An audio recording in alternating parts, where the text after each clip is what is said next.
सिंध, वो धरती जहां मिट्टी से गैरत, वफा और बहादुरी की खुशबू आती है। यह जमीन सदियों से सूरमाओं और दलेर औरतों को जन्म देती आई है। दोस्तों, आज आपको एक बहादुर औरत की कहानी सुनाते हैं जिनको सिंध की पहली वडेरी खातून कहा जाता है, क्योंकि उनका लाइफस्टाइल किसी देही औरत की तरह नहीं, मर्द वडेरों की तरह है।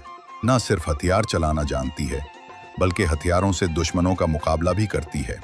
सिंध के जिला नौशहरु फिरोज की तहसील काजी अहमद के करीब वाक़े गांव डेरान की रहने वाली इस धरती की बहादुर बेटी अदी मिख्तियार नाजू धारीजो है।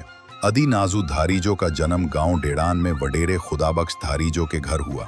नाजू धारीजो ने सिंध यूनिवर्सिटी से मुआशियात में तालीम हासिल की। नाजू धारीजो जमींदार घराने में पैदा हुई। वालिद खुदाबख्श धारीजो एक मुअज़्ज़ज़, तालीम याफ्ता और बाअसूल शख्स थे। मुख्तियार नाज़ उर्फ़ वडेरी नाज़ू तव्हां जे साम्हूं आहियां ऐं पंहिंजी ज़िंदगीअ जे बारे में तव्हांखे ॿुधाईंदसि। नाज़ू मां वडेरी नाज़ू कीअं थियसि ऐं छो थियसि, छाजे करे थियसि। जीअं त मुंहिंजो तालुक़ हिकु ज़मींदार घराणे सां आहे। मुंहिंजे वालिद खे माशाअल्लाह हिकु पुटु, 4 न्याणियूं हुयूं। मुंहिंजे बाबा जूं 2 शादियूं हुयूं। अचानक असांजे ख़ानदान में दुश्मनी शुरू थी वई। 92 में आख़िर मुंहिंजो भाउ बि उन्ही दुश्मनीअ जे नज़र थी वियो। 92 खां पोइ कुझु ज़मीनुनि जा मसइला हुआ, जंहिं ते मुंहिंजे वालिद साहब खे जेल वञिणो पियो। जेल खां पोइ का ज़मीन हुई जंहिंखे असांखे ई सॼो ॾिसणो पियो ऐं संभालणो पियो, भेनरुनि खे ऐं असांजे वालिदा खे। वालिद साहब 93 में फोत थी विया। हाणे असांजे घर में को बि मर्द कोन हो, सिर्फ़ु असां 3 भेणूं हुयूंसीं। भाउ जा 3 नंढड़ा पुट हुआ। असां वटि रोज़गार जो ज़रियो सिर्फ़ु ज़मीन हुई। हाणे असां वटि को घर में मर्द बि कोन हो, सिर्फ़ु असां वटि 2 पंहिंजा नौकर हुआ।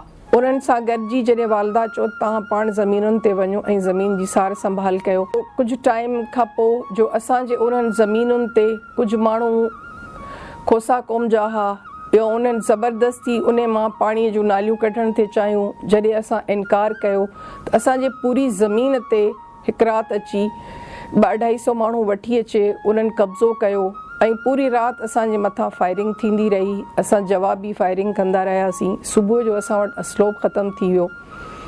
पोइ सभिनी मुंहिंजे घरवारे चयो त हाणे पाण वापसि हलूं, पर मूं चयो न, पाण वापसि न हलंदासीं।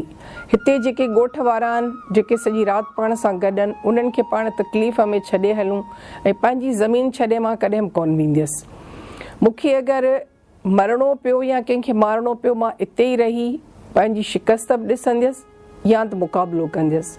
सुबुह थियो, असां असलो घुरायो, उन ज़मीन जो असां कब्ज़ो ख़ाली करायो। नाजू ने सिर्फ अपनी जमीन नहीं बचाई, बल्कि औरतों के दिलों में हिम्मत जगा दी। उन्होंने दुनिया को बताया कि औरत कमजोर नहीं, अगर वो अपने हक के लिए खड़ी हो जाए तो कोई उसे झुका नहीं सकता। नाजू धारीजो की जिंदगी पर बर्तानिया में एक फिल्म बनाई गई, माय प्योर लैंड। ये फिल्म दुनिया भर में दिखाई गई और नाजू की कहानी आलमी सतह पर औरत की बहादुरी की पहचान बन गई। नाजू कहती हैं, मैंने अपनी जमीन के लिए नहीं, अपनी इज्जत के लिए जंग लड़ी है। औरत कमजोर नहीं, बस उसे खुद पर यकीन होना चाहिए। आज नाजू धारीजो सिंध की गैरत, हौसले और खुददारी की अलामत है।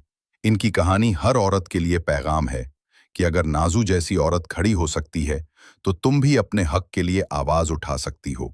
ये है वडेरी नाजू धारीजो की कहानी, एक औरत, एक बहन, एक सुरमुर्मी, जिसने दुनिया को दिखा दिया कि गैरत, हौसले और ईमान का कोई जिन्स नहीं होता।